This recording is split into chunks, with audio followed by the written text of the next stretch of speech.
This is the Untold Italy travel podcast, and you're listening to episode number 163.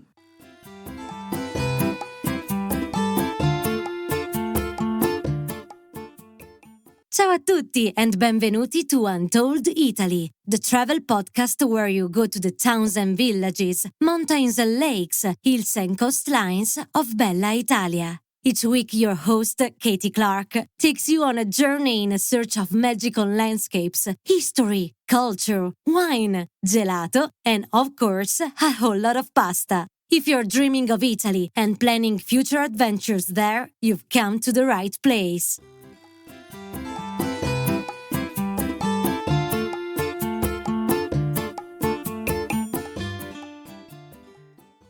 Ciao, benvenuti. It's Katy here with another trip to one of my favourite Italian regions through its remarkable food dishes, and that's Liguria. Many of you know this region through the famous villages of the Cinque Terre, but goodness, it is the place where you can discover so much more, including lots of colourful small towns, just like those you'll find in the Cinque Terre, but without thousands of other visitors. And the food there is incredibly delicious and unique, and it celebrates the local terrain, from the sea to the nearby hills and mountains. Today we're celebrating the publication of my friend Enrica Monzani's new book, The Flavours of Liguria, where she shares her collection of favourite recipes from the region in editions in both English and Italian. She even did the English translation and took the photos herself. She's so clever. We're also announcing a new collaboration, a wonderful luxury food and wine tour of Liguria designed in collaboration with Enrica, where you can experience these incredible dishes and the unique and exciting Liguria region well off the beaten path for yourself. So let's dive in and hear all about the pesto, pasta and other delicious things you can eat when you're in Liguria. Bentornata, Enrica. Ciao, and welcome back to the Untold Italy podcast. Ciao, Katy. Thank you for having me here again. Oh, it is so lovely to have you back on the show. I can never stop thinking about Liguria, so I'm wondering what's been happening in your beautiful part of the world lately. Here in Liguria, spring is eventually coming. So the winter passed and we are enjoying nice weather and some sun. And it's going to be a great new season here in Liguria for us and for me, because there are great news on this part of the Italy. And what's something exciting is happening for you personally too, isn't it? Yes. Personally, my first Ligurian cookbook is eventually out. So it is Flavors of Liguria is its title, and now it's ready for being purchased. It took such a long time to prepare it. And I'm very happy to eventually see it and can share this news with you. I'm really happy. This is my third baby. Yeah, well, you should be very proud. So for our listeners, Enrica has made this book out of love, not just sharing the recipes, but taking the photos, doing the translations, and it really is an act of love, this book, and she's been putting a lot of work into it. So now that it's finally available, it's so exciting for you. So congratulations, auguri, and we can't wait to hear what's in the book. Now, Enrica, we chatted on the podcast several months ago now about the unique produce of Liguria. And so today, to celebrate the release of your new book, which is so exciting, I thought we could talk about some of the recipes and the dishes you make with this produce, which are no doubt featured in the book. Would that be okay? Yes, sure, definitely. I would be very happy to share this second stage of our review of the Ligurian cuisine and food culture. Of course, in my book, there are the main dishes of Liguria. So there are about 80 recipes of the masterpieces of our Ligurian cuisine. But of course, we are not going to talk about 80 dishes. So my idea is to share with you what travelers can taste when they order at restaurants. So what they can find in the restaurant's menus. So the main dishes that represent our region. So before we begin, can we understand a little bit about you, learn a little bit more about you and how you came to write this book that's full to the brim of delicious Ligurian dishes? Yes. I would like to give a quick overview of the Ligurian cuisine, since you cannot have an idea of the 80 recipes, but it's important for me to share some aspects of our cuisine which may not be so predictable. Our Ligurian cuisine is colorful cuisine. It is full of contrast. This is because it represents our region. So probably not everybody knows where Liguria is. Liguria is a very straight tongue of land. It's squeezed between the mountain and the seas. It's in the north, close to the France border, and Tuscany. So our land is a land of contrast. We have a seaside, of course, but we have also the mountains in the back. We have a lot of woods. We have colorful villages and the hidden villages in the countryside. So our cuisine is a mix of cultures, influences, produces. This is a very complex panorama, and exploring the region and tasting these different foods is a way of understanding our culture. For example, Ligurian cuisine is fresh and fragrant.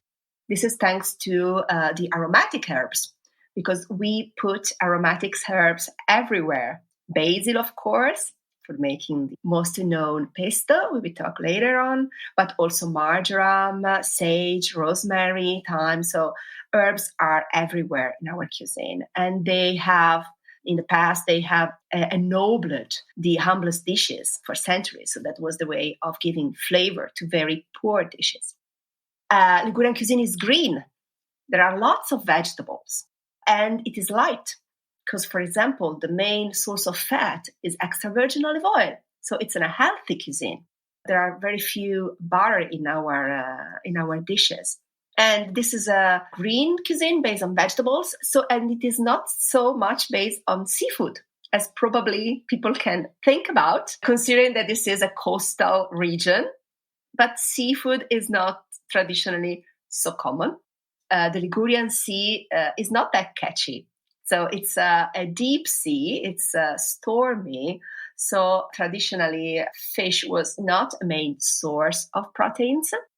But for blue fishes, small blue fishes like anchovies, which of course are very common, and tuna and other mackerel, for example. So healthy fishes, and by the way, also sustainable. And meat. This is not a meaty cuisine, because in Liguria, we have no fields for farming cow. So the consume of meat is very, very small. At least traditionally, it was very, very small. And mainly we consumed small poultry and rabbits. A rabbit, for example, is one of the main second course we are talking later on. We have to consider really the Ligurian cuisine as a cuisine very, very healthy. It can be considered one of the healthiest of the Mediterranean diets because of all these different aspects. It is so fascinating, and I can tell you, so delicious. And I think most travellers have actually been to Liguria, but they may not know that they've been to Liguria because they may have just little dipped their toes in and visited maybe the Cinque Terre or maybe Portofino, and that's probably the main places that people visit. But if you've listened to some of the other episodes that I've recorded with Enrica on the podcast, you'll understand that this is a region that stretches, as she mentioned, from France down through to Tuscany, and it's a very beautiful region, and the cuisine is one of my favourites in Italy because it is just so varied and so very delicious. And that's why I love talking to Enrica about this. Now, let's get our bellies rumbling. Let's talk about the dishes that are in your book and also that we can taste as a travellers when we're going to Liguria. Okay, so let's start with what you can order as an antipasto. Ooh, please. Pasto starter. So this is usually what you order and what will fill your belly immediately because antipastos are huge. And usually in the restaurants, especially, or in the trattorias or in traditional restaurants where I suggest you to eat as often as possible when you come to Liguria, they usually offer an antipasto misto. Antipasto misto is a mix of different small starters. And you can have a taste, therefore, of different specialities. In this big plate with lots of things inside, you can have a taste of marinated anchovies. They are fresh anchovies marinated in lemon juice, which marinate from half a day to 2 days, depends really on the recipes and of the cook. And they are extremely fresh. They are, I would say, one of the main famous antipasto of Liguria. Then sometimes you have some pieces of, some slices of savory pies. Liguria is famous for their savory pies, which are shields of unleavened dough filled with a filling of vegetables, mixed with the cheese, fresh herbs, and eggs. And they are extremely tasty, and all the flavors mingles and mix perfectly. And usually in the antipasto misto, you have a small slice of them to taste. Any vegetables. You can have zucchini or pumpkin or charts, Swiss chard, artichokes, whatever. That's also a surprise. You never know what there's inside. I guess it's whatever in season, right? What's in season or what's traditional of the region you are visiting, of the area of the region you are visiting. Then in the antipasto misto, you can find some salami. The salami here in Liguria is salami di Sant'Olcese, which is not the Genoese salami. And it's a salami with big chunks of fat, and it is usually smoked for some weeks, and it's flavored with wine and garlic. So it's very good. And then if you're lucky, you can have a focaccetta al formaggio. Focaccetta al formaggio are fritters filled with cheese, creamy melting cheese. They are amazing. I think I could just keep ordering those. That sounds pretty amazing. I like a mixture of things. I love to be able to taste a mixture of things. So sometimes I think if you go for one dish, you're feeling like you're committing to that one dish, and if you don't like it, you're like, oh, I don't know. But if you have a plate and you can taste lots of different things, well, the good news is I've discovered in Liguria that basically it's pretty much all delicious. So you don't have a problem anyway. So go ahead and order that. So Enrica, what about the pasta? Are there some delicious pasta dishes in Liguria? Yes, of course. I would mention 3 pasta dishes that you can find, you can have to taste. First of all, pesto, pasta with pesto. Pesto is worldwide known. It's the basil sauce made with basil, Parmesan cheese, and garlic and pine nuts and oil. Pesto is the flagship of Ligurian cuisine, and you can taste it in different ways. So you can find trofie al pesto, which are a tiny, curly, fresh pasta seasoned with pesto. You can find gnocchi al pesto, which are made with potatoes, gnocchi potatoes with pesto. Or if you are in Genova or close to Genova, and if you are lucky enough, you can also find mandilli de sea al pesto. They are a very, very old recipes, but I think that is definitely my favorite way of eating pesto. And they are lasagnas, huge squares of thin lasagnas, seasoned with the pesto, and they cook lasagna one after the other, and they put pesto in the between one lasagna and the other. They are called mandilli de sea because in dialect that means silk handkerchiefs. So they look like silk handkerchiefs seasoned with pesto. And for me, they are the best way of eating pesto ever. Well, I'm coming to Liguria in March, and so you need to take me to get those silk handkerchiefs because I need to try that lasagna, please. Can we arrange that? Yes. Great. Otherwise, you will come to my place and I will cook them for you. Oh, okay. That's okay then too. Thank you, Enrica. Okay. Then we have 2 stuffed pastas, 2 kind of ravioli. The first are ravioli genovesi, which are ravioli stuffed with meat and vegetables. And they usually are seasoned with a meat sauce. Don't call it ragu. Don't call it bolognese sauce. That is tuccu. Tuccu means a big piece of meat because this meat sauce is made out of a big piece of meat, which is slow cooked for even more than 3 hours, and it releases all its juices, and it's a velvety, clear sauce, very, very tasty. and you season ravioli with them. You will find them everywhere, and they are fantastic. For a vegetarian version, because in Liguria we love vegetarian food, we love vegetarian people, we have the pansoti with walnut sauce. Pansoti are a belly-shaped filled pasta. They look like big tortelli. And the filling inside traditionally is made of wild herbs and very few cheese. So they are green inside, dark green inside. And its traditional seasoning is walnut sauce. It's a very easy to make sauce made blending walnuts with some Parmesan cheese, oil, marjoram, and some stale bread mopped in milk. And you have this fantastic creamy sauce. It looks like there is cream inside, though there is no cream inside. So that's fantastic.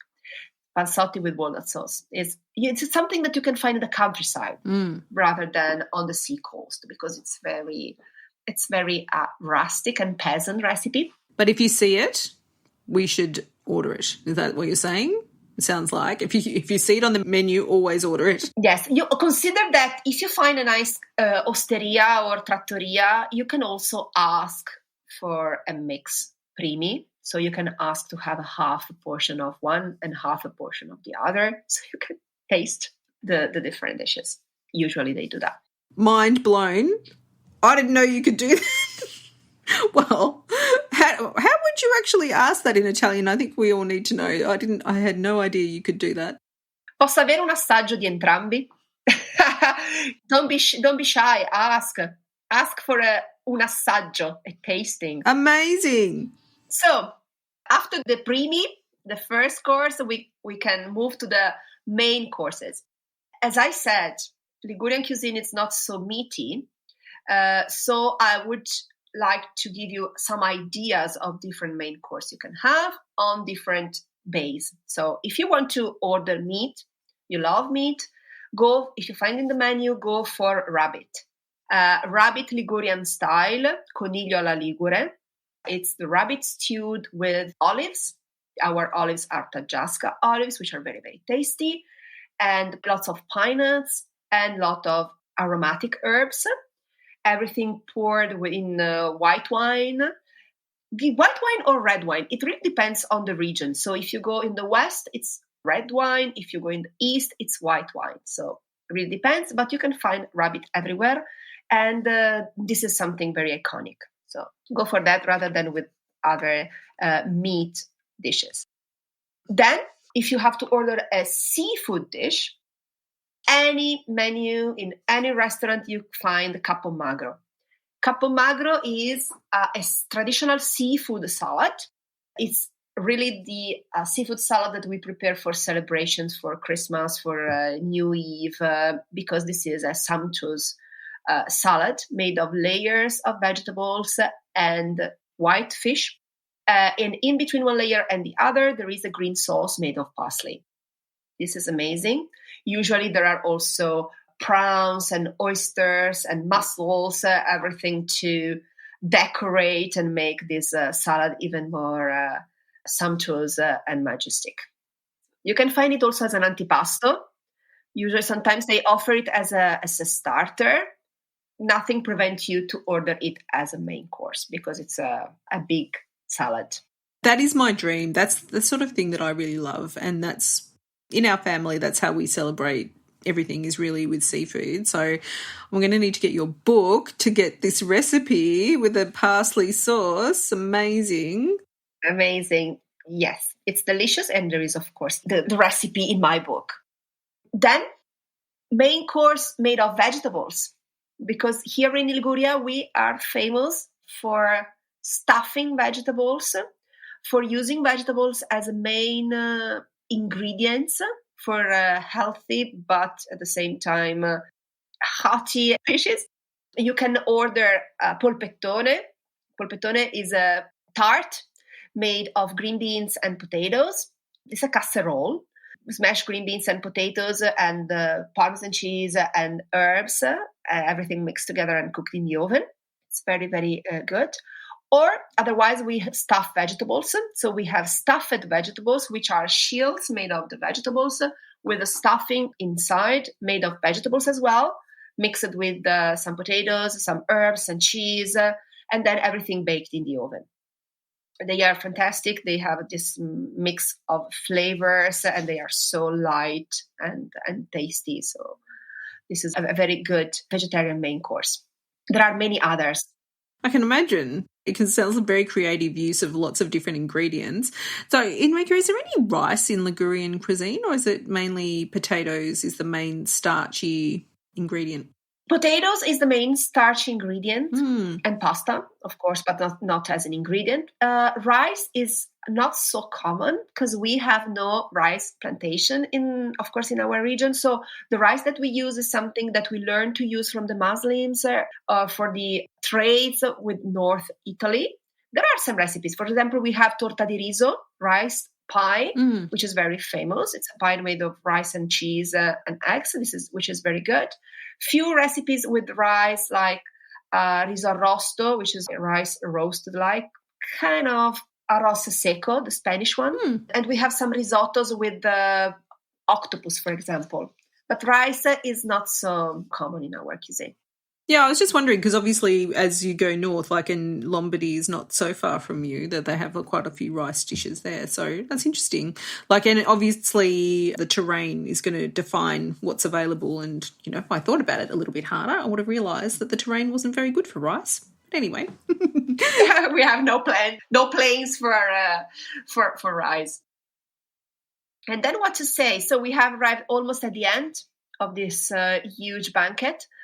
And we can order some desserts, maybe. Always dessert. Okay, if you're in the west of the Italian Riviera, which is part of Liguria, I really love, which is not so touristic, so it's still very authentic, and dishes as well are very, very good, and you can find a lot of variety of different and local traditional dishes. And there you can find stroscia di pietrabruna, which is an extra virgin olive oil cake. West Liguria is famous for its oil production, extra virgin olive oil production. And this cake is a crumbly cake. It's a vegan also because there is no butter inside. It's just oil and flour and sugar and some lemon peel. It's so good. And usually they serve it with some ice cream.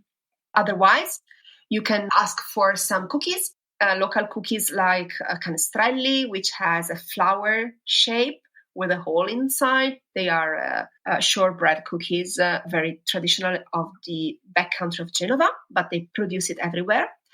Or otherwise, we have gobeletti, which are shortbread tartelette with jam inside. They are very good. And then, if it is wintertime, probably you can order a slice of pan dolce, which we mentioned in a Christmas episode with you some times ago. And pan dolce is a sweet bread enriched with pine nuts, raisin, and candied orange peels. And it's very, very good. This is our traditional Christmas cake, but they prepare it all year round, actually.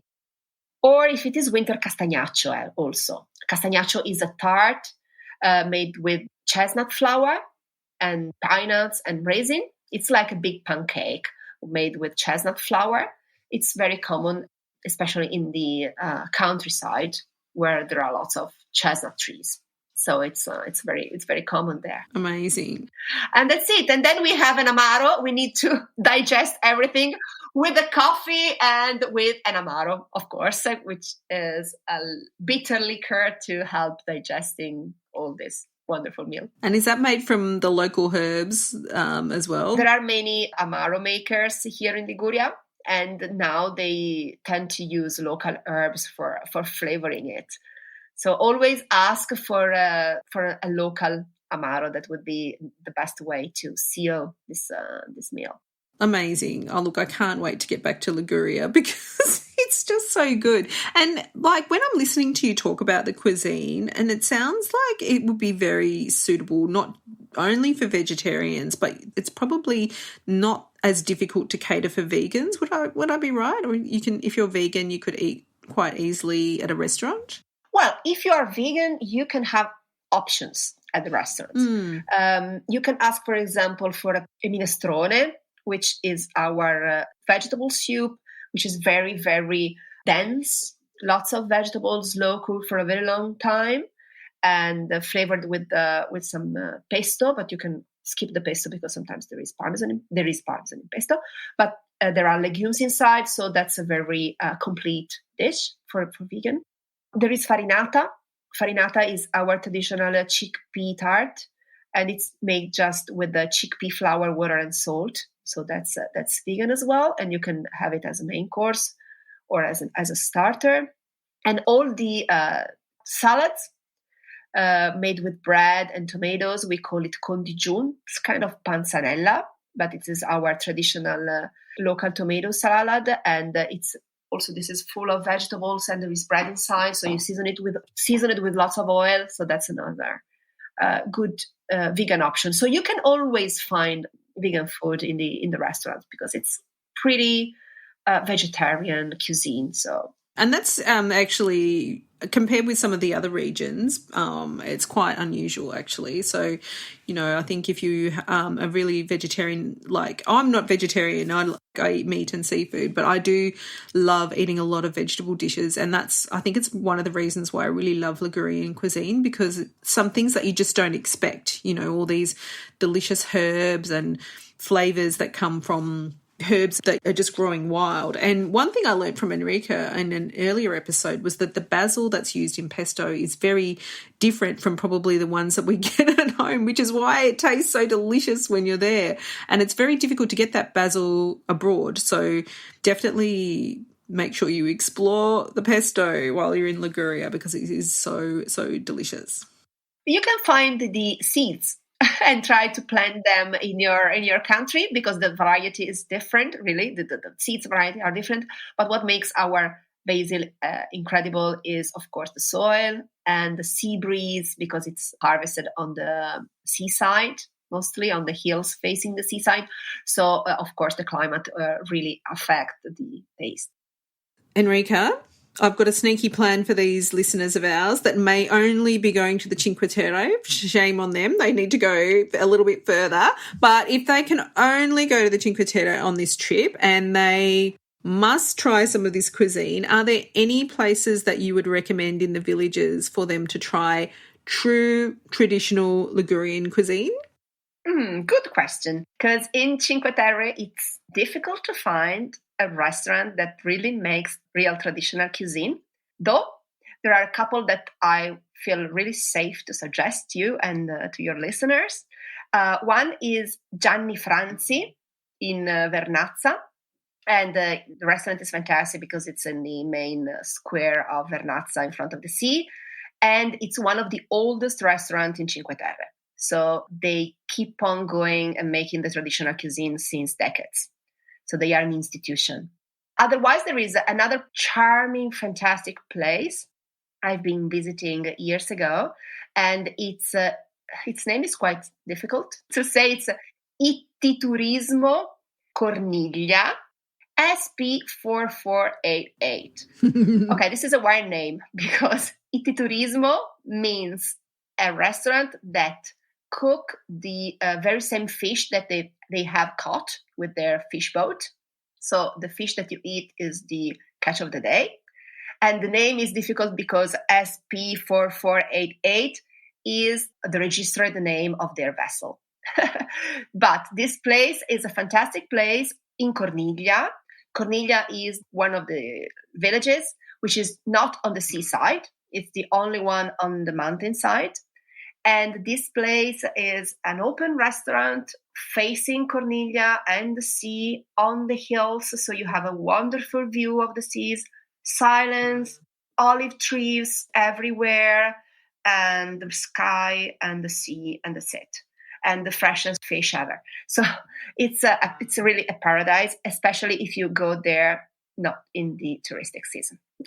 So you can get to Cinque Terre before May and after September.